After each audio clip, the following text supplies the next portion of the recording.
Good morning मित्रांनो. सकाळी उठलं तर लिओ आणि चार्लीला आईने रिमांडमध्ये घेतलेलं.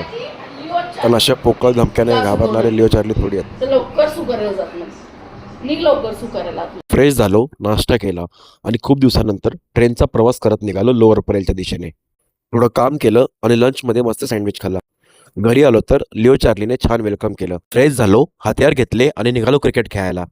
आधी ग्राउंडमध्ये खेळायचो तेव्हा बॉल डायरेक्ट घरात जायचे. या फालतू टर्फमध्ये अर्धा टाइम तर बॉल काढण्यात गेला. मुलांचं क्रिकेटसाठी डेडिकेशन बघून छान वाटलं. 2-1 सिरीज जिंकलो. कॅप्टन कौशलने पार्टी दिली. घरी आलो तर साहेबांचा नाश्ता चालू होता. मोठ्या माणसासारखा. बाहेर खूप गरम होत होतं, सो आम्ही निघालो स्विमिंग करायला. सर लहान मुलांना खूप छान ट्रेनिंग देत होते.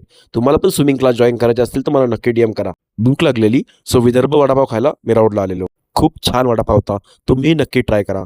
संध्याकाळी मित्रांसोबत बाहेर मी नरला गेलेलो. घरी येऊन फ्रेश झालो. लिओला घेऊन राऊंड मारण्यासाठी खाली आलेलो. साहेब डायरेक्ट दुकानात गेले. साहेबांसाठी आईस्क्रीम घेतली. घरी येऊन लिओ चार्लीला आईस्क्रीम खाऊ घातली. असा मस्त दिवस एंड केला. कालचा ब्लॉग बघितला नसेल तर नक्की बघा.